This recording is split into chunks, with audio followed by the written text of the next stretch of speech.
Price the lord. Hallelujah. ಯೇಸುವೆ ಸ್ತೋತ್ರ, ಯೇಸುವೆ ವಂದನೆ, ಯೇಸುವೆ ಆರಾಧನೆ, ಯೇಸುವೆ ಮಹಿಮೆ. ಹೇಗಿದ್ದೀರಾ ಪ್ರಿಯರೇ? ಯೇಸು ನಾಮದಲ್ಲಿ ನಾವೆಲ್ಲರೂ ಸಂತೋಷವಾಗಿ, ಆರೋಗ್ಯದಲ್ಲಿ, ಅಭಿಷೇಕದಲ್ಲಿ ತುಂಬಿದ ಮಕ್ಕಳಾಗಿ ಒಳ್ಳೆಯವರಾಗಿರ್ತೀವಿ ಅಂತ ಭಾವಿಸ್ತೀನಿ. ಒಳ್ಳೆಯವರಾಗಿರಲೇಬೇಕು, ಏಕೆಂದರೆ ನಾವೆಲ್ಲರೂ ಯೇಸುವಿನ ಮಕ್ಕಳು. ಪ್ರಿಯರೇ, ಇತ್ತೀಚಿನ ದಿನಗಳಲ್ಲಿ ತುಂಬ ಕಾಲ್ಸ್ ಬರೋದು, ಸಿಸ್ಟರ್ ಎಕ್ಸಾಮ್ ಇದೆ, ಎಕ್ಸಾಮಿಗಾಗಿ ಪ್ರಾರ್ಥಿಸಿ. ಬರೀ ಮಕ್ಕಳು ಮಾತ್ರ ಅಲ್ಲ ಕೇಳ್ಕೊಳ್ಳೋದು, ತಾಯಿಯಂದಿರು ಕೂಡ ಕೇಳ್ಕೊಳ್ತಾರೆ, ತಂದೆಯಂದಿರು ಕೂಡ ಕೇಳ್ಕೊಳ್ತಾರೆ. ಅಂದರೆ ಅವರ ಹೆತ್ತವರು, ನಮ್ಮ ಮಕ್ಕಳ ಎಕ್ಸಾಮ್ ಇದೆ ಸಿಸ್ಟರ್, ಸ್ವಲ್ಪ ಪ್ರೇಯರ್ ಮಾಡಿ. ಇಂದಿನ ಕಾಲದಲ್ಲೆಲ್ಲ ತಂದೆ ತಾಯಿಯರು ಮಕ್ಕಳ ಎಕ್ಸಾಮ್ ಬಗ್ಗೆ ತಲೆನೇ ಕೆಡಿಸ್ಕೊಳ್ತಿರ್ಲಿಲ್ಲ. ನಮ್ಮ ಕಾಲದಲ್ಲಿ ಎಲ್ಲ ಅವ್ರ ಪಾಡಿಗೆ ಅವ್ರ ಕೆಲಸ ಮಾಡೋರು, ನಮ್ಮನ್ನ ನಮ್ಮ ಪಾಡಿಗೆ ಸ್ಕೂಲಿಗೆ ಬಿಡೋರು, ಕಾಲೇಜಿಗೆ ಬಿಡೋರು. ಆದರೆ ಈಗಿನ ಕಾಲದಲ್ಲಿ ಹಾಗಿಲ್ಲ. ಮಕ್ಕಳು ಹೇಗೆ ಸ್ಕೂಲ್ ಕಾಲೇಜುಗಳಲ್ಲಿ ಓದ್ತಾರೋ ಅದನ್ನ ಒಂದೊಂದು ಇಂಚು ಕೂಡ ತಂದೆ ತಾಯಿಯರು ಕೂಡ ಅದರ ಹಿಂದೆ ಇರ್ತಾರೆ. ನನ್ನ ಮಗು ಹೇಗೆ ಓದುತ್ತೆ, ನನ್ನ ಮಗಳು ಹೇಗೆ ಓದ್ತಾಳೆ, ನನ್ನ ಮಗ ಹೇಗೆ ಓದ್ತಾನೆ. ಹೆಚ್ಚಿನ ತಮಾಷೆ ಅಂದರೆ ಒಬ್ಬರು ತಾಯಿ ನನಗೆ ಕಾಲ್ ಮಾಡಿ ಹೇಳಿದ್ರು, ಸಿಸ್ಟರ್ ನನ್ನ ಮಗು ಕಳೆದ ವರ್ಷ ತುಂಬ ಚಂದ ಓದ್ತಾ ಇತ್ತು ಸಿಸ್ಟರ್, ಫಸ್ಟ್ ರ್ಯಾಂಕ್ ಬರ್ತಾ ಇತ್ತು, ಯಾಕೆ ಗೊತ್ತಿಲ್ಲ ಈ ವರ್ಷ ಓದ್ತಾನೇ ಇಲ್ಲ ಸಿಸ್ಟರ್. ನಾನು ಕೇಳಿದೆ, ಮಗು ಯಾವ ಕ್ಲಾಸ್ ಪಾ? ಮಗನ? ಮಗಳು ಸಿಸ್ಟರ್. ಯಾವ ಕ್ಲಾಸ್ ಪಾ ನಿಮ್ಮ ಮಗಳು? ಅದ ಸಿಸ್ಟರ್ UKG ಸಿಸ್ಟರ್. LKGಯಲ್ಲಿ ಚಂದ ಓದ್ತಾ ಇದ್ಲು ಸಿಸ್ಟರ್, UKGಲಿ ಓದ್ತಾನೇ ಇಲ್ಲ ಸಿಸ್ಟರ್. ಅಂದರೆ ನನಗೆ ಫಸ್ಟ್ ನಿಜವಾಗಿ ನಗು ಬಂತು. ಮತ್ತೆ ಮನೆಯಲ್ಲಿ ಹೇಳ್ತಾ ಇದ್ರು, ಅಂದರೆ ಅಷ್ಟು ಕಾಳಜಿ ವಹಿಸುವ ಹೆತ್ತವರು ಪ್ರಿ-KGಯಿಂದಲೇ, LKGಯಿಂದಲೇ, UKGಯಿಂದಲೇ ಫಸ್ಟ್ ರ್ಯಾಂಕ್ ಬರಬೇಕು. ಅದೊಂದೇ ಹೆತ್ತವರ ಎಲ್ಲರ ಯೋಚನೆ. ಪ್ರಿಯರೇ, ಫಸ್ಟ್ ರ್ಯಾಂಕಿಗಿಂತ ಮಿಗಿಲಾದದ್ದು ನಿಮ್ಮ ಮಕ್ಕಳಿಗೆ ಜ್ಞಾನ ಇರಬೇಕು. 7 ವರ್ಷ ತನಕ ಮಕ್ಕಳಿಗೆ ತುಂಬ ಸ್ಟ್ರೆಸ್ ಮಾಡಬಾರ್ದು. ಅವ್ರು ಆಟ ಆಡ್ತಾ ಕಲಿಬೇಕು. ನಾನು ಕೂಡ 15 ವರ್ಷ ಟೀಚರ್ ಆಗಿ ಕೆಲಸ ಮಾಡಿದ್ದೀನಿ. ನಾನು ಆಗ ಎಲ್ಲ ಹೆತ್ತವರಿಗೆ ಅದೇ ಹೇಳ್ತಾ ಇದ್ದೆ, ನೀವೇನ ಓದಿಲ್ಲ, ಇದು ಮಾಡಿಲ್ಲ ಅಂತ ಟೆನ್ಷನ್ ಮಾಡ್ಕೋಬೇಡಿ. ಮಗು ಸ್ಕೂಲಲ್ಲಿ ಓದ್ತೆ. ಏಕೆಂತ ಹೇಳಿದ್ರೆ ನಾವೆಲ್ಲರೂ ಆಟ ಆಡ್ಕೊಂಡೇ ಕಲಿಸ್ತೀವಿ ಮಕ್ಕಳಿಗೆ. 7 ವರ್ಷ ತನಕ ಮಕ್ಕಳಿಗೆ ತುಂಬ ಸ್ಟ್ರೆಸ್ ಮಾಡೋದು, ಅವರಿಗೆ ಹೊಡಿಯೋದು, ಬೈಯೋದು, A ಬರಿ, B ಬರಿ, C ಬರಿ, 1 ಬರಿ, 2 ಬರಿ, 3 ಬರಿ ಅಂತ ಹೊಡೆದು ಕಲಿಸೋ ಅವಶ್ಯಕತೆ ಇಲ್ಲ. ಆಟ ಆಡಿಕೊಂಡು ಪ್ಲೇಫುಲ್ ವೇಯಲ್ಲಿ ಒಂದು ಆಟ ಆಡಿಕೊಂಡು ಕಲಿಯುವ ರೀತಿ, ನಲಿ ಅಂತ ಏನೋ ಒಂದು ಬಂದಿತ್ತಲ್ಲ ಗೌರ್ಮೆಂಟ್ ಟೀಚರ್ಸಿಗೆ ಮಕ್ಕಳಿಗೆ ಕಲಿಸೋಕ್ಕೆ, ಆ ರೀತಿಯಲ್ಲಿ ನಿಮಗೆ ಒಂದು ನಿಮ್ಮ ಮಗು ಯಾವ ರೀತಿಯಲ್ಲಿ ಕಲೀಲಿಕ್ಕೆ ಈಸಿ ಆಗುತ್ತೆ ಆ ಮೆಥಡ್ ಫಾಲೋ ಮಾಡಿ ಮಕ್ಕಳಿಗೆ ಕಲಿಸೋಕ್ಕೆ ಶುರು ಮಾಡಬೇಕು. ಆದರೂ ಏನು ಕಲಿತಾ ಇಲ್ಲ ನೋಡಿ. ಕೆಲವು ಮಕ್ಕಳು 7th 8th ತನಕ ಏನು ಕಲಿಯಲ್ಲ, ಮುಂದೆ ಅವರು ತುಂಬ ಶೈನ್ ಆಗ್ತಾರೆ. ನನ್ನ ಒಂದು ಸ್ಟೂಡೆಂಟ್ ಇದ್ಲು, 7th ಸ್ಟ್ಯಾಂಡರ್ಡ್ ತನಕ ಏನೂ ಇರಲಿಲ್ಲ.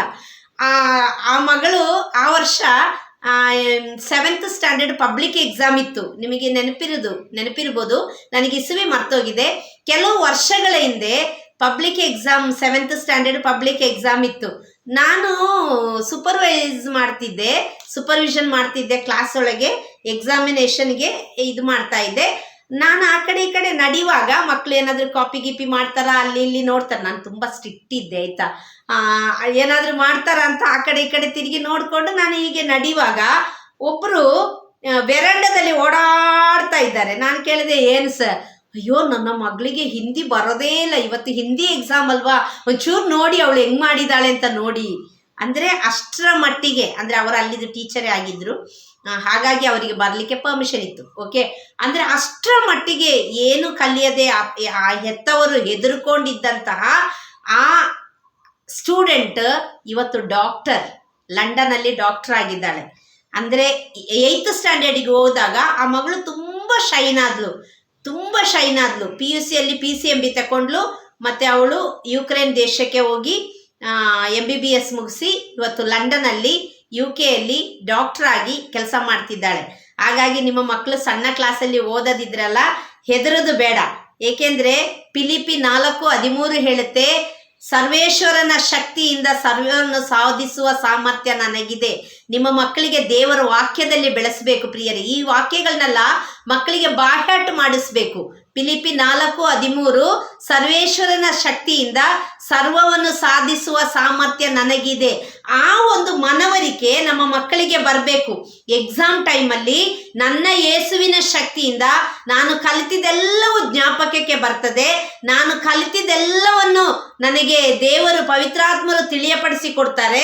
ಆ ಸಮಯದಲ್ಲಿ ನಾನು ಚೆನ್ನಾಗಿ ಎಕ್ಸಾಮ್ ಬರೆದು ಪಾಸ್ ಆಗ್ತೀನಿ, ನನಗೆ ಯಾವ ಭಯಪಡುವ ಅವಶ್ಯಕತೆ ಇಲ್ಲ ಅಂತ ಹೇಳಿ ಆ ಒಂದು ಮನವರಿಕೆ ಮಕ್ಕಳಿಗೆ ಬರಬೇಕಾದ್ರೆ, ಆ ಒಂದು ದೃಢತೆ ಮಕ್ಕಳಿಗೆ ಬರಬೇಕಾದ್ರೆ ಮಕ್ಕಳನ್ನು ದೇವರ ವಾಕ್ಯದಲ್ಲಿ ಯೇಸು ನಾಮದಲ್ಲಿ ಬೆಳೆಸಲಿಕ್ಕೆ ನಾವು ಕಲಿಬೇಕು. Price the lord. Hallelujah, hallelujah. ಪ್ರಿಯರೇ, ಸುಜ್ಞಾನ ಗ್ರಂಥ 7ನೇ ಅಧ್ಯಾಯ 7ನೇ ವಾಕ್ಯ ಹೇಳುತ್ತೆ, ಇಂತಿರಲು ನಾನು ಪ್ರಾರ್ಥನೆ ಕೊಡಲಾಯಿತು, ಇಂತಿರಲು ನಾನು ಮಾಡಿದೆ ಪ್ರಾರ್ಥನೆ ಕೊಡಲಾಯಿತು ನನಗೆ ತಿಳುವಳಿಕೆ. ಇಂತಿರಲು ನಾನು ಮಾಡಿದೆ ಪ್ರಾರ್ಥನೆ ಕೊಡಲಾಯಿತು ನನಗೆ ತಿಳುವಳಿಕೆ, ನಾನು ಮೊರೆಯಿಟ್ಟೆ ದೇವರಿಗೆ, ಸುಜ್ಞಾನವೆಂಬ ಚೈತನ್ಯ ಬಂದಳು ನನ್ನ ಬಳಿಗೆ. Praise the lord. Hallelujah, hallelujah.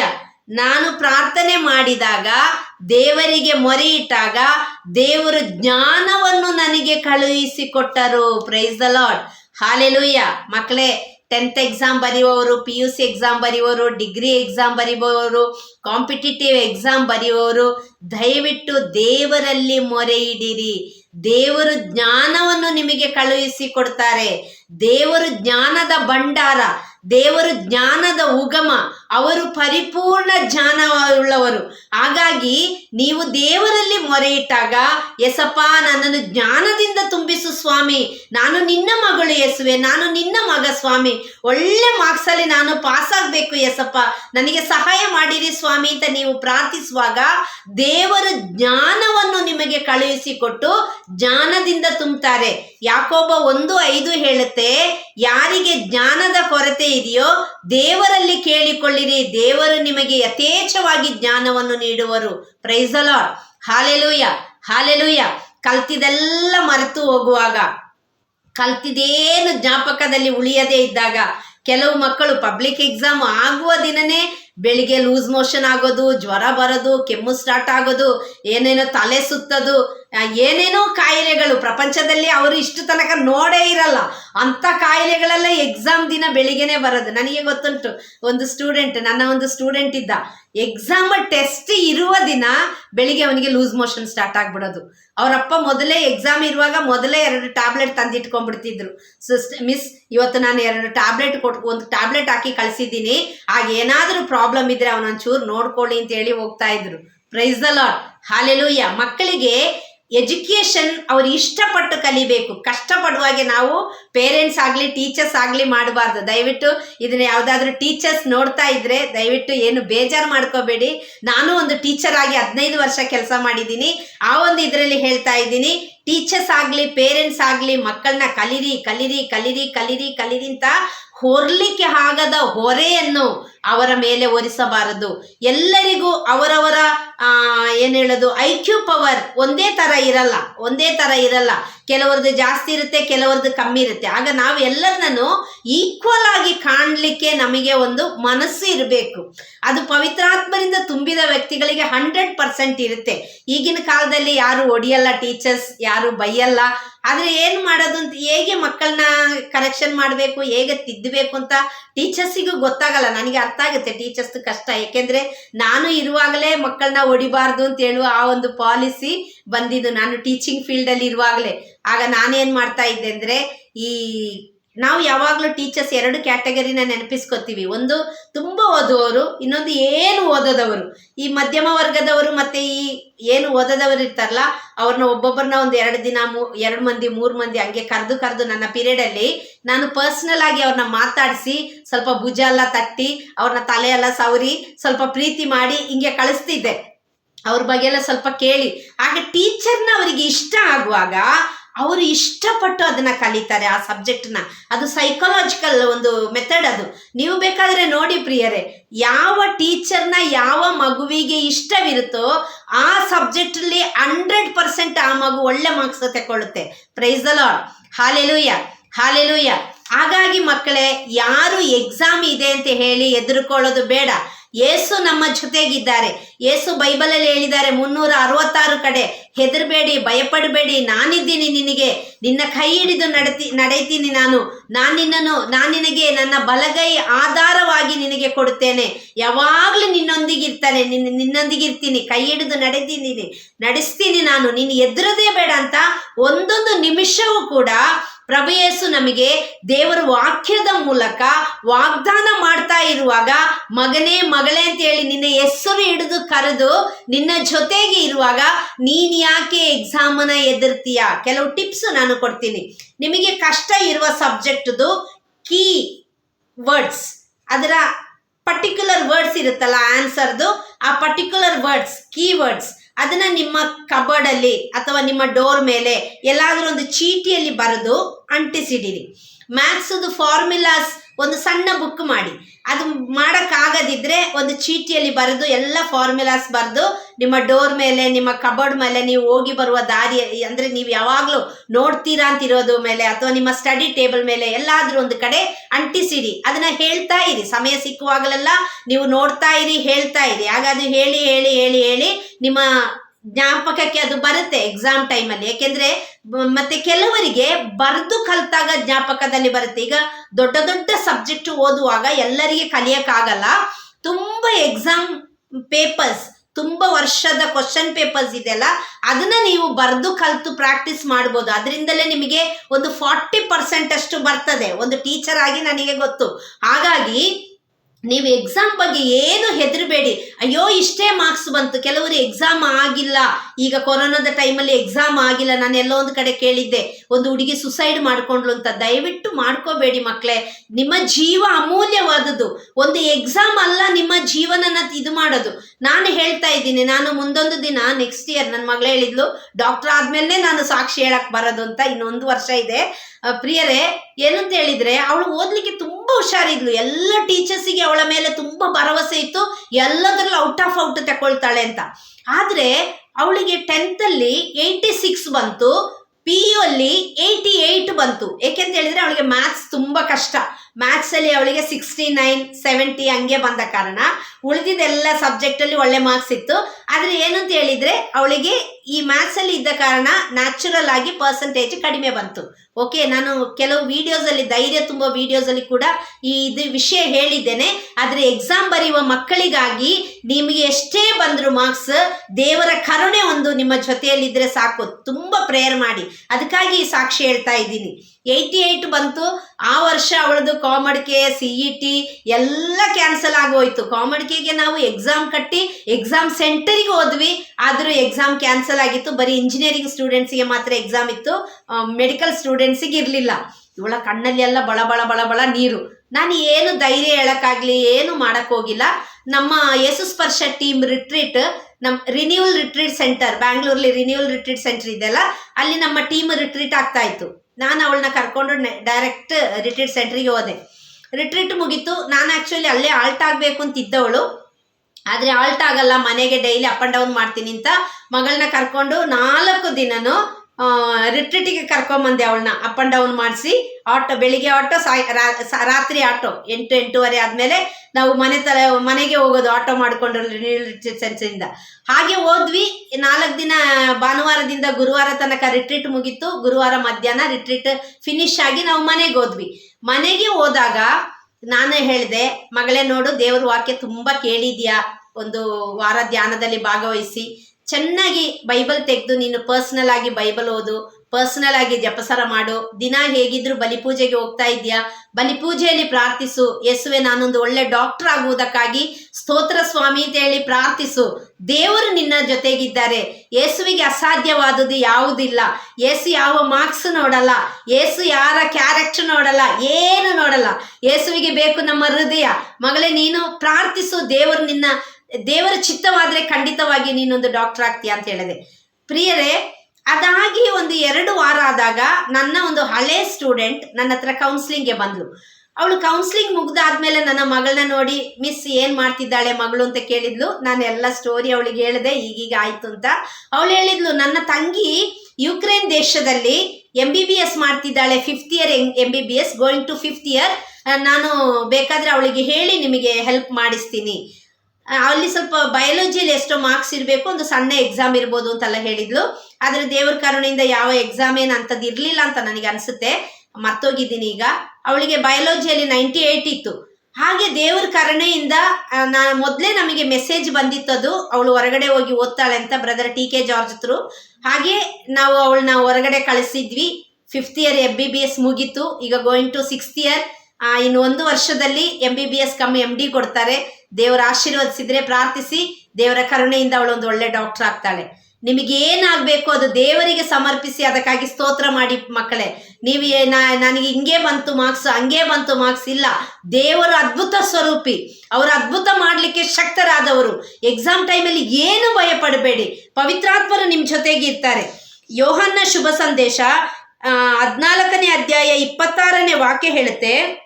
ಯೋಹಾನ 14:26 ಹೇಳುತ್ತೆ, ಆದರೆ ಪಿತನು ನನ್ನ ಹೆಸರಿನಲ್ಲಿ ಕಳುಹಿಸಿಕೊಡುವ ಪೋಷಕರಾದ ಪವಿತ್ರಾತ್ಮ ನಿಮಗೆ ಎಲ್ಲವನ್ನು ಬೋಧಿಸಿ ಕಲಿಸಿ ನಾನು ಹೇಳಿರುವುದನ್ನೆಲ್ಲ ನಿಮ್ಮ ನೆನಪಿಗೆ ತರುವರು. ಪಿತನು ಕಳುಹಿಸಿಕೊಟ್ಟ ಪವಿತ್ರಾತ್ಮರು ನಿಮ್ಮ ಎಕ್ಸಾಮ್ ಟೈಮಲ್ಲಿ ನಿಮಗೆ ಗೊತ್ತಿಲ್ಲದೆ ಇರೋದನ್ನೆಲ್ಲ ಬೋಧಿಸಿ ನಿಮ್ಮ ನೆನಪಿಗೆ ತರುವರು. Praise the lord. Hallelujah, hallelujah. ಇಂಥ ವಾಕ್ಯಗಳನ್ನ ಬಾಹ್ಯಾಟ್ ಮಾಡಿ, ಇಂಥ ವಾಕ್ಯಗಳನ್ನ ಮನಸ್ಸಿನಲ್ಲಿ ಬರೆದಿಡಿ, ನಿಮ್ಮ ಹೃದಯದಲ್ಲಿ ಹಲಗೆಯ ಮೇಲೆ ಬರೆದಿಡಿ. ಎಕ್ಸಾಮ್ ಟೈಮಲ್ಲಿ ಒಂದು 2-3 ಸಲ ಹೇಳ್ಬಿಟ್ಟು ಹೋಗಿ, ನಾನೀಗ ಯಾವುದೆಲ್ಲ ವಾಕ್ಯಗಳು ಹೇಳಿದ್ದೀನಿ ಆ ವಾಕ್ಯಗಳನ್ನೆಲ್ಲ ಈ ಟಾಕ್ ಕೇಳಿದಾಗ ಒಂದು ಇದರಲ್ಲಿ ಬರೆದಿಟ್ಟು ನೀವು ಅದನ್ನ ಬಾಹ್ಯಾಟ್ ಮಾಡಿ. ಎಕ್ಸಾಮ್ ಟೈಮಲ್ಲಿ ಅಥವಾ ಓದುವ ಮೊದಲು, ಎಕ್ಸಾಮಿಗೆ ಹೋಗುವ ಮೊದಲು, ಎಕ್ಸಾಮ್ ಪ್ಲೇಸಲ್ಲಿ ಕೂತಾಗ ಇಂಥ ವಾಕ್ಯಗಳನ್ನ ಹೇಳಿ ದೇವರಿಗೆ ಸಮರ್ಪಿಸಿಕೊಟ್ಟು ನೀವು ಎಕ್ಸಾಮ್ ಮಾಡಿ. ಏನು ಸಂಭವಿಸಲ್ಲ, ದೇವರು ನಿಮ್ಮ ಜೊತೆಗಿದ್ದಾರೆ. ನೀವು ಎಷ್ಟು ಕಲ್ತಿದ್ದೀರೋ ಅದಕ್ಕಿಂತ ಮಿಗಿಲಾಗಿ ಪವಿತ್ರಾತ್ಮರು ನಿಮಗೆ ಧಾರೆ ಧಾರೆಯಾಗಿ ಜೀವ ಜಲವನ್ನು ಕೊಡುವ ರೀತಿಯಲ್ಲಿ ಪರಿಶುದ್ಧಾತ್ಮರು ನಿಮಗೆ ಅಗ್ನಿನಾಳವಾಗಿ ನಿಮ್ಮ ಮೇಲೆ ಇಳಿದು ಬಂದು ನೀವು ಕಲ್ತಿದ್ದಕ್ಕಿಂತ ಮಿಗಿಲಾಗಿ ಟೆಕ್ಸ್ಟ್ ಬುಕ್ಕಲ್ಲಿ ಇರುವುದೆಲ್ಲವನ್ನು, ನಿಮ್ಮ ಆ ಎಕ್ಸಾಮ್ ಆನ್ಸರಿಗೆ ಏನು ಬೇಕು ಅದೆಲ್ಲವನ್ನು ಕೊಡ್ತಾರೆ ಮಕ್ಕಳೇ. Price the lord. Hallelujah, hallelujah. ಆದರೆ ಒಂದು ಹೇಳ್ತೀನಿ, ಬರೀ ಪ್ರೇಯರ್ ಮಾಡ್ತೀನಿ ನಾನು ಸೋಮಾರಿಯಾಗಿರ್ತೀನಿ. ನೀವು ಕಷ್ಟಪಡಬೇಕು, ನೀವು ಓದಬೇಕು, ಪ್ರಯತ್ನ ಪಡಬೇಕು, ಪ್ರತಿಫಲ ದೇವರು ಕೊಡ್ತಾರೆ. Price the lord. Hallelujah, hallelujah. ಕೆಲವರು ಎಕ್ಸಾಮ್ ಟೈಮಲ್ಲಿ ನನಗೆ ಫೋನ್ ಮಾಡೋದಿದೆ, ಸಿಸ್ಟರ್ ಇಡೀ ವರ್ಷ ಆಟ ಆಡ್ಕೊಂಡೇ ಕಳ್ತು ಬಿಟ್ಟಿವಿ ಸಿಸ್ಟರ್, ನೀವು ಪ್ರೇಯರ್ ಮಾಡಿದರೆ ಎಲ್ಲ ನಡೀತದೆ ಅಂತ ತುಂಬ ಮಂದಿ ಹೇಳಿದ್ದಾರೆ. ನೀವು ದಯವಿಟ್ಟು ನನಗಾಗಿ ಪ್ರಾರ್ಥಿಸಿ ಸಿಸ್ಟರ್. ಎಕ್ಸಾಮ್ ಹಾಲಲ್ಲಿ ನನಗೆಲ್ಲ ಬಂದು ಬಿಡಬೇಕು, ದೇವರು ನನಗೆ ಸಹಾಯ ಮಾಡಬೇಕು. ಇಲ್ಲದಿದ್ದರೆ ನಾನೊಂದು ಸಣ್ಣ ಚೀಟಿ ತಗೊಂಡು ಹೋಗ್ತೀನಿ ಸಿಸ್ಟರ್, ಯಾರಿಗೂ ಕಾಣದಂಗೆ. ಆ ಚೀಟಿ ಯಾರ ಕಣ್ಣಿಗೂ ಕಾಣಬಾರ್ದು ಅಂತ ಹೇಳಿ ಪ್ರೇಯರ್ ಮಾಡಿ. ನಿಜವಾಗಿ ನಾನು ಹಂಗೆ ತಿಪ್ಪರ್ಲಾಗ ಹೊಡೆದು ನೀವು ಕೇಳ್ಕೊಂಡ್ರು ನಾನು ಪ್ರೇಯರ್ ಮಾಡಲ್ಲ ಹಂಗೆ. ಓಕೆ, ನಾನು ಕೂಡ 2 ಮಕ್ಕಳು ತಾಯಿ. ನನ್ನ ಮಕ್ಕಳು ಕೆಟ್ಟೋಗೋದನ್ನ ನಾನು ಇಷ್ಟಪಡ್ತೀನ. ಹಾಗೆ ಪ್ರಾರ್ಥನೆ ಕೇಳಿಕೊಳ್ಳುವ ಪ್ರತಿಯೊಬ್ಬರು ಕೂಡ ಯೇಸುನಾಮದಲ್ಲಿ ನನ್ನ ಮಕ್ಕಳು. ಅವರು ನನ್ನ ಮಕ್ಕಳು ಕಾಪಿ ಮಾಡೋದನ್ನ ನಾನು ಇಷ್ಟಪಡಲ್ಲ. ನನ್ನ ಮಕ್ಕಳು ಎಕ್ಸಾಮಿಗೆ ಕಲಿಯದೆ ಓದದೆ ಸೋಮಾರಿಗಳಾಗಿ ಎಕ್ಸಾಮಿಗೆ ಹೋಗೋದನ್ನು ನಾ ಇಷ್ಟಪಡಲ್ಲ. ಹಾಗೆ ನೀವು ಕೂಡ ಯೇಸುನಾಮದಲ್ಲಿ ನನ್ನ ಮಕ್ಕಳು, ಯೇಸು ನನಗೆ ಕೊಟ್ಟ ಮಕ್ಕಳು ಅಂತ ನಾನು ನೆನೆಸ್ಕೊಳ್ತೀನಿ. ನಿಮಗಾಗಿ ನಾನು ಪ್ರಾರ್ಥಿಸುವಾಗ, ಹೃದಯದಿಂದ ಪ್ರಾರ್ಥಿಸುವಾಗ ನೀವು ಸೋಮಾರಿಯಾಗಿರಲಿ, ನೀವು ಕಾಪಿ ಮಾಡಿದ್ದು ಸಿಕ್ಕಿ ಬೀಳದಿರಲಿ, ಖಂಡಿತವಾಗಿ ನಾನು ಮಾಡಲ್ಲ. ನೀವು ಕಲೀರಿ, ಕಲ್ತಿದ್ದನ್ನ ಪವಿತ್ರಾತ್ಮರು ನಿಮಗೆ ಜ್ಞಾಪಕಕ್ಕೆ ತಂದು ಕೊಡ್ಲಿ ಅಂತ ಹೇಳಿ ನಾನು ಪ್ರೇಯರ್ ಮಾಡ್ತೀನಿ. 100% ದೇವರು ತಂದು ಕೊಡ್ತಾರೆ. ನಾನೇ ಪ್ರೇಯರ್ ಮಾಡಬೇಕು ಅಂತಿಲ್ಲ, ಯಾವ ಬ್ರದರ್ ಮಾತ್ರ ಪ್ರೇಯರ್ ಮಾಡಬೇಕು ಅಂತಿಲ್ಲ, ಯಾವ ಸಿಸ್ಟರ್ಸ್ ಮಾತ್ರ ಪ್ರೇಯರ್ ಮಾಡಬೇಕು ಅಂತಿಲ್ಲ, ಯಾವ ಫಾದರ್ಸ್ ಮಾತ್ರ ಪ್ರೇಯರ್ ಮಾಡಬೇಕು ಅಂತಿಲ್ಲ. ನೀವು ಪ್ರಾರ್ಥಿಸಿ ಮಕ್ಕಳೇ, ನೀವು ಪ್ರಾರ್ಥಿಸಿ, ನೀವು ಪ್ರಾರ್ಥನೆಯಲ್ಲಿ ಬೆಳೀರಿ. ಡೈಲಿ 1 ಅಧ್ಯಾಯ ಬೈಬಲ್ ಓದಿ, ಹೊಸ ಒಡಂಬಡಿಕೆಯಲ್ಲಿ ಡೈಲಿ 1 ಅಧ್ಯಾಯ ಬೈಬಲ್ ಓದಿ. ಆ ದೇವರ ವಾಕ್ಯದ ಶಕ್ತಿ ನಿಮ್ಮ ಮೇಲೆ ತುಂಬಿಸುವಾಗ ನೀವು ಬಲಗೊಳ್ತೀರಾ, ಶಕ್ತಿಯುತರಾಗ್ತೀರಾ. ನೀವು ಬರೀ ಪಾಸ್ ಆಗೋದು ಮಾತ್ರ ಅಲ್ಲ, ಫಸ್ಟ್ ಕ್ಲಾಸ್ ಮಾತ್ರ ಅಲ್ಲ, ಫಸ್ಟ್ ರ್ಯಾಂಕ್ ಮಾತ್ರ ಅಲ್ಲ, ಕರ್ನಾಟಕದಲ್ಲೇ ಫಸ್ಟ್ ಪ್ಲೇಸ್ ಬರ್ತೀರಾ. ಫಸ್ಟ್ ಪ್ಲೇಸ್ ಬರ್ತೀರಾ. ನೀವು ಯಾವುದಾದ್ರೂ ಕಾಂಪಿಟೇಟಿವ್ ಎಕ್ಸಾಮ್ ಬರೆಯೋದಾದ್ರೆ ಇಂಡಿಯಾದಲ್ಲಿ ದೇವರು ನಿಮ್ಮನ್ನು ಫಸ್ಟ್ ಪ್ಲೇಸ್ ಅಲ್ಲಿ ತರ್ತಾರೆ. ನಿಮಗೆ ಅಂಥ ಶಕ್ತಿ ಇದೆ. ಫಿಲಿಪಿ 4:13 ಹೇಳಿದಂತೆ ಸರ್ವೇಶ್ವರನ ಶಕ್ತಿಯಿಂದ ಸರ್ವವನ್ನು ಸಾಧಿಸುವ ಸಾಮರ್ಥ್ಯ ನನಗಿದೆ. ನಿಮ್ಮ ಒಬ್ಬೊಬ್ಬರನ್ನು ದೇವರು ಅಂಥ ಶಕ್ತಿಯುತ ಮಕ್ಕಳಾಗಿ, ಪರಿಪೂರ್ಣಗೊಂಡ ಮಕ್ಕಳಾಗಿ, ಜ್ಞಾನದ ಭಂಡಾರದಲ್ಲಿ ಉತ್ಪತ್ತಿ ಮಾಡಿದ ಸೃಷ್ಟಿಸಲ್ಪಟ್ಟ ಮಕ್ಕಳಾಗಿ ದೇವರು ಈ ಲೋಕಕ್ಕೆ ನಿಮ್ಮನ್ನು ತಂದಿದ್ದಾರೆ. ದೇವರಿಗೆ ನಿಮ್ಮ ಬಗ್ಗೆ ಒಂದು ಒಳ್ಳೆ ಆಲೋಚನೆ ಇದೆ. ಯೆರೆಮೀಯ 29:11 ಹೇಳುತ್ತೆ, ದೇವರಿಗೆ ನಿಮ್ಮ ಬಗ್ಗೆ ಒಂದು ಒಳ್ಳೆ ಆಲೋಚನೆ ಇದೆ. ಅದು ನಿಮ್ಮ ವಿನಾಶಕ್ಕಾಗಿ ಅಲ್ಲ, ನಿಮ್ಮ ಒಳಿತಿಗಾಗಿ. ದೇವರಿಗೆ ನಿಮ್ಮ ಬಗ್ಗೆ ಒಂದು ಪ್ಲಾನ್ ಇದೆ. ನಿಮ್ಮ ಪ್ಲಾನ್ ಅನ್ನು, ನಿಮಗೆ ಇರುವ ಥಾಟ್ಸ್ ಅನ್ನು ದೇವರಿಗೆ ಸಮರ್ಪಿಸಿಕೊಡಿ. ವಿಶೇಷವಾಗಿ ಈ ಸಮಯದಲ್ಲಿ ಚರ್ಚ್ ಓಪನ್ ಇದ್ರೆ ಹೋಗಿ ಫಾದರ್ಸ್ ಹತ್ರ, ನಿಮ್ಮ ಎಕ್ಸಾಮಿಗೆ ಮೊದಲು ಫಾದರ್ ಹತ್ರ ಹೋಗಿ ಒಂದು ಒಳ್ಳೆ ಪಶ್ಚಾತ್ತಾಪದ ಹೃದಯದಿಂದ ಒಂದು ಒಳ್ಳೆ ಪಾಪ ನಿವೇದನೆ ಮಾಡಿ. ಒಂದು ವೇಳೆ ಫಾದರ್ ಸಿಕ್ಕಿಲ್ಲ ಅಂದರೆ ಒಂದು ಶಿಲುಬೆಯ ಮುಂದೆ ಹೋಗಿ ಮೊಣಕಾಲು ಊರಿ ಯೇಸು ನಾಮದಲ್ಲಿ ಯೇಸುವನ್ನು ಮನಸ್ಸಿಗೆ ತೆಕ್ಕೊಂಡು ಮಾಡಿದ ಎಲ್ಲ ಪಾಪಗಳನ್ನು ಅರಿಕೆ ಮಾಡಿ. ಹಸ್ತಮೈಥುನ ಮಾಡಿರ್ಬೋದು, ಬ್ಲೂ ಫಿಲಮ್ ನೋಡಿರ್ಬೋದು, ಮದುವೆಗೆ ಮುಂಚೆನೆ ಕೆಟ್ಟ ಸಂಬಂಧ ಇಟ್ಕೊಂಡಿರ್ಬೋದು, ಎಲ್ಲವನ್ನು ನಿಮಗೆ ಗೊತ್ತು. ನಾನು ಹೇಳಬೇಕು ಅಂತಿಲ್ಲ. ಸುಳ್ಳು, ಕಪಟ, ಮೋಸ, ವಂಚನೆ, ಚಾಡಿ ಹೇಳೋದು, ಪೋಲಿ ಮಾತುಗಳನ್ನಾಡೋದು, ತಂದೆ ತಾಯಿಗಳನ್ನ ನಿಂದಿಸೋದು, ತಂದೆ ತಾಯಿಗಳನ್ನ ಹೀನಾಯವಾಗಿ ಕಾಣೋದು, ಗುರು ಹಿರಿಯರನ್ನು ಕಂಡಮ್ ಮಾಡೋದು, ಗುರು ಹಿರಿಯರಿಗೆ ಅಡ್ಡ ಹೆಸರು ಹಾಕೋದು, ಇಂಥದ್ದು ಏನೆಲ್ಲ ಮಾಡಿದ್ದೀವಿ ಅದನ್ನೆಲ್ಲ ದೇವರ ಮುಂದೆ ಒಂದು ಹೇಳಿ. ಇಲ್ಲ ನಿಮಗೆ ಅದು ಒಂಥರ ಚುಚ್ತಾ ಇದೆ ನಾನು ಮಾಡಿದ ಪಾಪ ಅಂತ ಅನಿಸಿದ್ರೆ ಒಂದು ಪೇಪರ್ಲಿ ಬರೆದು ಅದನ್ನು ಸುಟ್ಟು ಹಾಕಿ ನಿಮ್ಮ ಪಾಪಗಳನ್ನು ಪೇಪರ್ಲಿ ಬರೆದು ಅದರ ಮೇಲೆ ಕೈ ಇಟ್ಟು ಪ್ರೇಯರ್ ಮಾಡಿ, ಪವಿತ್ರಾತ್ಮರೇ ನನಗೆ ಸಹಾಯ ಮಾಡಿದ್ದಕ್ಕಾಗಿ ಸ್ತೋತ್ರ, ಯೇಸು ನಾಮದಲ್ಲಿ ನನ್ನ ಪಾಪಗಳು ಕ್ಷಮಿಸಲ್ಪಟ್ಟಿದ್ದಕ್ಕಾಗಿ ಸ್ತೋತ್ರ ಅಂತ ಹೇಳಿ ಯಾರಿಗೆ ತೋರಿಸದೆ ಅದನ್ನು ಸುಟ್ಟಾಕಿಬಿಡಿ. ಫಾದರ್ ನಿಮಗೆ ಸಿಕ್ಕದಿದ್ರೆ, ಪಾಪ ನಿವೇದನೆಗೆ ಫಾದರ್ ಸಿಕ್ಕದಿದ್ರೆ ಮಾತ್ರ ಈ ಮೆಥಡ್ ಯೂಸ್ ಮಾಡಿ. Price the lord. Hallelujah, hallelujah. ಅಂದ್ರೆ ಯಾವಾಗ್ಲೂ ಇದು ಮಾಡಬೇಕು ಅಂತಲ್ಲ ಹೇಳೋದು. ಮಂಜುಳಾ ಜಾಯ್ ಸಿಸ್ಟರ್ ಅವತ್ತು ಹೇಳಿದ್ದಾರೆ, ನಾನು ಇನ್ನು ಮುಂದೆ ಪಾಪ ನಿವೇದನೆಗೆ ಹೋಗೋದೇ ಬೇಡ, ಇದನ್ನ ಮಾಡ್ಕೊಂಡ್ರೆ ಸಾಕು. ಇಲ್ಲ, ಈಗ ನೋಡಿ, ನಾವು ಆನ್ಲೈನ್ ಅಲ್ಲಿ ಬಲಿಪೂಜೆ ಕೇಳ್ತಾ ಇದ್ವಿ. ಇಷ್ಟು ದಿನ ನಮಗೆ ಇದಿಲ್ಲದೆ, ಬಲಿಪೂಜೆ ಇಲ್ಲದೆ ಆನ್ಲೈನ್ ಅಲ್ಲಿ ನಾವು ಬಲಿಪೂಜೆ ಕೇಳ್ತಾ ಇದ್ವಿ. ಅದೇ ರೀತಿಯಲ್ಲಿ ಇದೊಂದು, ಈ ಪ್ಯಾಂಡಮಿಕ್ ಟೈಮಲ್ಲಿ ಇದೊಂದು ಸೊಲ್ಯೂಷನ್ ಅಷ್ಟೇ. ಓಕೆ, ಯೋ ಅಂತ ಹೇಳ್ಕೊಂಡ್ರೆ ಇದು ಮಾಡೋದು ಬೇಡ. ಅಯ್ಯೋ ನನಗೊಂದು ಒಳ್ಳೆ ಇದಾಯ್ತು, ಇನ್ನು ಮುಂದೆ ಫಾದರ್ ಹತ್ರ ಹೋಗೋದು ತಪ್ಪನೋ ಇಲ್ಲ. ದೇವರು ಕೊಟ್ಟಿರುವ ಸಂಸ್ಕಾರ ಪಾಪ ನಿವೇದನೆ ಸಂಸ್ಕಾರ, ಅವರ ಕರುಣೆ ಅದು. ಅದಕ್ಕೆ ಹೋಗಿ ಒಂದು ಒಳ್ಳೆ ಪಾಪ ನಿವೇದನೆ ಮಾಡಿ ಒಂದು ಒಳ್ಳೆ ಮಕ್ಕಳಾಗಿ ದೇವರ ಮುಂದೆ ಒಳ್ಳೆ ಪ್ರಾರ್ಥಿಸಿ, ದೇವರ ವಾಕ್ಯ ಹಿಡಿದು ವಾಗ್ದಾನಗಳನ್ನ ಹಿಡಿದು ಪ್ರಾರ್ಥಿಸಿ. ನೀವು ವಾಗ್ದಾನಗಳಿಂದ ಸೃಷ್ಟಿಸಲ್ಪಟ್ಟ ಮಕ್ಕಳು, ಯೇಸುವಿನ ಮುದ್ದು ಮಕ್ಕಳು. ನೀವು ತಲೆ ಹಿಂಗೆ ಬಗ್ಗಿಸ್ಕೊಂಡು ಎದುರು ಪುಕ್ಕಳ್ರ ಥರ ಇರುವ ಮಕ್ಕಳಲ್ಲ. ನಾವು ಯೇಸುವಿನ ಮಕ್ಕಳು. 1 ಯೋಹಾನ 4:4 ಹೇಳುತ್ತೆ, ಲೋಕದಲ್ಲಿರುವ ದುರಾತ್ಮನಿಗಿಂತ, ಲೋಕದಲ್ಲಿರುವ ಭಯದ ಆತ್ಮನಿಗಿಂತ ನನ್ನೊಳಗಿರುವ ಯೇಸುವಿನ ಆತ್ಮ ಶ್ರೇಷ್ಠ ಆತ್ಮ, ಒಂದು ಬಿಡುಗಡೆ ಆತ್ಮ, ಧೈರ್ಯದ ಆತ್ಮ, ಜಯದ ಆತ್ಮ. ನಾವು ಜಯದಿಂದ ತುಂಬಿದ ಮಕ್ಕಳು, ಜಯದ ಆತ್ಮರಿಂದ ತುಂಬಿದ ಮಕ್ಕಳು. ನಾವು ಯಾವ ಎಕ್ಸಾಮಿಗೆ ಹೆದರಬೇಡಿ. ಒಂದು ವೇಳೆ ಅಪ್ಪಿತಪ್ಪಿ ನಿಮಗೆ ಕಡಿಮೆ ಮಾರ್ಕ್ಸ್ ಬಂದರೂ ಯಾರು ಕೂಡ ಆತ್ಮಹತ್ಯೆ ಅಂತ ಹೇಳುವ ಒಂದು ಇದನ್ನ ಸಣ್ಣ ಒಂದು ಯೋಚನೆ ಕೂಡ ಮಾಡಕ್ ಹೋಗ್ಬೇಡಿ. ಕಡಿಮೆ ಮಾರ್ಕ್ಸ್ ಅಲ್ಲಿ ಪಾಸಾದ ಎಷ್ಟೋ ಮಕ್ಕಳು ಇವತ್ತು ದೊಡ್ಡ ಮೇಧಾವಿ ಪಂಡಿತರಾಗಿದ್ದಾರೆ. ನಾನೇ ನೆನ್ಸ್ಕೊಳ್ತೀನಿ, ನಮ್ಮ ಹೈಸ್ಕೂಲಲ್ಲಿ ಎಲ್ಲ ನಾವೆಲ್ಲ ಫಸ್ಟ್ ರ್ಯಾಂಕ್ ಸ್ಟೂಡೆಂಟ್ಸ್ ಮುಂದೆ. ಓಕೆ, ನಿಜ ಹೇಳ್ತಾ ಇದ್ದೀನಿ. ಬೇಕಾದ್ರೆ ಮರಗೋಡು ಸ್ಕೂಲಲ್ಲಿ ಹೋಗಿ ಕೇಳ್ಬೋದು ನಮ್ಮ ಟೀಚರ್ಸ್ ಹತ್ರ. ಮಂಜುಳಾ ಜಾಯ್, ಆಗ ಮಂಜುಳಾ BS, ನಾನು ಮದುವೆ ಆದಮೇಲೆ ಜಾಯ್ ಹಸ್ಬೆಂಡ್ ಹೆಸರು. ನೀವು ಹೋಗಿ ಬೇಕಾದ್ರೆ ಕೇಳ್ಬೋದು. ಓಕೆ, ನಾನು ಫಸ್ಟ್ ರ್ಯಾಂಕ್ ಸ್ಟೂಡೆಂಟ್. ನಾವೆಲ್ಲ ಮುಂದೆ ಕೂರ್ತಾ ಇದ್ವಿ. ಸುಮಾರು ಹುಡುಗರು ಏನು ಕಲಿಯೋದೆ ಹಿಂದೆ ಕೂತ್ಕೊಂಡು ನಮ್ಮನ್ನ ಟೀಸ್ ಮಾಡ್ಕೊಂಡೆಲ್ಲ ಇದ್ರು. ಅವರೆಲ್ಲ ಯಾವ ಲೆವೆಲಿಗೆ ಹೋಗಿದ್ದಾರೆ ಗೊತ್ತಾ. ಇವತ್ತು ನಾವೆಲ್ಲ ಅವ್ರ ಪಕ್ಕದಕ್ಕೆ ಹೋಗುವಾಗ ಅಪಾಯಿಂಟ್ಮೆಂಟ್ ತಗೊಂಡು ಹೋಗ್ಬೇಕು. ಹಾಗಾಗಿ ದೇವರಿಗೆ ಎಲ್ಲರ ಬಗ್ಗೆ ಒಂದು ಒಳ್ಳೆ ಆಲೋಚನೆ ಇದೆ. ಏನು ಹೆದರಕ್ಕೆ ಹೋಗ್ಬೇಡಿ. ಯೇಸು ನಿಮ್ಮ ಜೊತೆಗಿದ್ದಾರೆ. ನೀವೆಲ್ಲಿ ತಲುಪಬೇಕು ಅಂತ ಯೇಸುವಿಗೆ ಗೊತ್ತುಂಟು. ಹಾಗಾಗಿ ಯೇಸು ನಾಮದಲ್ಲಿ ಪ್ರಾರ್ಥಿಸಿ ಚೆನ್ನಾಗಿ ಎಕ್ಸಾಮ್ ಬರೀರಿ. ಕಣ್ಣು ಮುಚ್ಚಿ ಈಗ ಒಂದು ಒಳ್ಳೆ ಪ್ರಾರ್ಥನೆ ಮಾಡೋಣ. ಯೇಸುವೆ ಸ್ತೋತ್ರ, ಯೇಸುವೆ ವಂದನೆ, ಯೇಸುವೆ ಆರಾಧನೆ, ಯೇಸುವೆ ಮಹಿಮೆ ಸ್ವಾಮಿ. ಇಗೋ ಯೇಸುವೆ, ಎಕ್ಸಾಮ್ ಬರೀಲಿಕ್ಕೆ ಹೋಗುವ SSLC, PUC, ಡಿಗ್ರಿ ಕಾಲೇಜ್ ಅಥವಾ ಕಾಂಪಿಟೇಟಿವ್ ಎಕ್ಸಾಮಿಗೆ ಬರೆಯಕ್ಕೆ ಹೋಗೋದು, ಯೇಸುವೆ ಪ್ರೊಫೆಷನಲ್ ಕೋರ್ಸಿಗೆ ಹೋಗುವವರು ಎಲ್ಲರ ಮೇಲೆ, ಎಲ್ಲ ಸ್ಟೂಡೆಂಟ್ಸ್ ಮೇಲೆ ನಿಮ್ಮ ಕರುಣೆ ಹಿಡಿದು ಬರಲಿ ಯೇಸುವೆ. ನಿಮ್ಮ ಕೃಪೆಯಿಂದ ತುಂಬುವುದಕ್ಕಾಗಿ ಸ್ತೋತ್ರ. ಎಕ್ಸಾಮ್ ಟೈಮಲ್ಲಿ ಬರುವ ಎಲ್ಲ ಕಾಯಿಲೆಗಳು ಯೇಸು ನಾಮದಲ್ಲಿ ಸುಟ್ಟು ಭಸ್ಮವಾಗುವುದಕ್ಕಾಗಿ ಸ್ತೋತ್ರ. ಜ್ಞಾನದ ಆತ್ಮ, ಧೈರ್ಯದ ಆತ್ಮರಿಂದ ಮಕ್ಕಳು ತುಂಬುವುದಕ್ಕಾಗಿ ಸ್ತೋತ್ರ. ಕಲ್ತಿದೆಲ್ಲ ಜ್ಞಾಪಕಕ್ಕೆ ಬರುವುದಕ್ಕಾಗಿ ಸ್ತೋತ್ರ ಯೇಸುವೆ. ಮಕ್ಕಳು ಎಕ್ಸಾಮಿಗೆ ಕುಳಿತುಕೊಳ್ಳುವ ಹಾಲ್ ನಿಮ್ಮ ರಕ್ತದಿಂದ ತೊಳೆದು ಶುದ್ಧೀಕರಿಸಲ್ಪಡುವುದಕ್ಕಾಗಿ ಸ್ತೋತ್ರ. ಅವರು ಉಪಯೋಗಿಸುವ ಪೆನ್, ಪೆನ್ಸಿಲ್, ಎಲ್ಲ ಇನ್ಸ್ಟ್ರೂಮೆಂಟ್ಸ್ ಯೇಸುವೆ, ಎಲ್ಲ ಪೇಪರ್ಸ್ ಎಲ್ಲವನ್ನು ನಿಮ್ಮ ರಕ್ತದಿಂದ ತೊಳೆದು ಶುದ್ಧೀಕರಿಸಿರಿ ಯೇಸುವೆ. ಎಕ್ಸಾಮ್ ಬರೆಯುವ ಮಕ್ಕಳ ಆತ್ಮ, ಮನಸ್ಸು, ಶರೀರ, ಬೋಧ, ಉಪಬೋಧ, ಸುಬೋಧ ಮನಸ್ಸು, ಮನಸಾಕ್ಷಿ, ರಕ್ತ, ನರನಾಡಿ, ಕೀಳು, ಮಜ್ಜೆ, ಮಾಂಸಖಂಡಗಳನ್ನು ನಿಮ್ಮ ರಕ್ತದಿಂದ ತೊಳೆದು ಶುದ್ಧೀಕರಿಸಿ, ಆತ್ಮರಿಂದ ಅಭಿಷೇಕಿಸಿ, ಧೈರ್ಯದ ಆತ್ಮರಿಂದ, ಶಕ್ತಿಯ ಆತ್ಮರಿಂದ ತುಂಬಿಸಿ, ಜ್ಞಾನದ ಆತ್ಮರಿಂದ ತುಂಬಿಸಿ, ಒಳ್ಳೆ ರೀತಿಯ ಎಕ್ಸಾಮ್ ಬರೆದು ಯೇಸುವೆ ಜೀವಿತ ಭವಿಷ್ಯ ಉನ್ನತ ಮಟ್ಟ ತಲುಪುವುದಕ್ಕಾಗಿ ಸ್ತೋತ್ರ ಯೇಸುವೆ. ಈ ಪ್ರಾರ್ಥನೆ ಆಲಿಸುವ ಸರ್ವರು ಯೇಸು ನಾಮದಲ್ಲಿ ಆಶೀರ್ವಾದ ಹೊಂದುವುದಕ್ಕಾಗಿ ಸ್ತೋತ್ರ ಯೇಸುವೆ.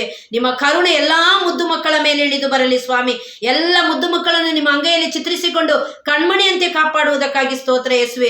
ಅಮ್ಮ ಮಾತೆಯೇ, ಎಕ್ಸಾಮ್ ಬರೆಯುವ ಸರ್ವ ಮಕ್ಕಳನ್ನು ನಿಮ್ಮ ಮಡಿಲಲ್ಲಿ ಕೂರಿಸಿಕೊಂಡು ಪುತ್ರನಲ್ಲಿ ವಿನಂತಿಸಿ ಪ್ರಾರ್ಥಿಸಿ, ಜ್ಞಾನದಿಂದ, ಧೈರ್ಯದಿಂದ, ಆರೋಗ್ಯದಿಂದ, ಅಭಿಷೇಕದಿಂದ ತುಂಬುವಂತೆ, ಎಲ್ಲರ ಜೀವಿತ ಭವಿಷ್ಯ ಉನ್ನತ ಮಟ್ಟ ತಲುಪುವಂತೆ ಪ್ರಾರ್ಥಿಸಿರಿ ತಾಯಿಯೇ. ತಂದೆಯಾದ ದೇವನೇ, ಯೇಸು ನಾಮದಲ್ಲಿ ಬೇಡಿದ್ದೇವೆ, ಬೇಡಿದನ್ನು ಹೊಂದಿಕೊಂಡಿದ್ದೇವೆ ಎಂದು ವಿಶ್ವಾಸಿಸ್ತೇವೆ ನಮ್ಮ ಜೀವವುಳ್ಳ ತಂದೆಯೇ. Amen, amen, amen. Praise the lord. Hallelujah. ಚೆನ್ನಾಗಿ ಎಕ್ಸಾಮ್ ಬರೀರಿ ಮಕ್ಕಳೇ. ದಿನ ನಿಮಗಾಗಿ ಪ್ರಾರ್ಥಿಸ್ತಿದ್ದೀವಿ. ನಿಮ್ಮ ಸಹೋದರಿ ಮಂಜುಳಾ ಜಾಯ್, ಪ್ರೋ ಲೈಫರ್.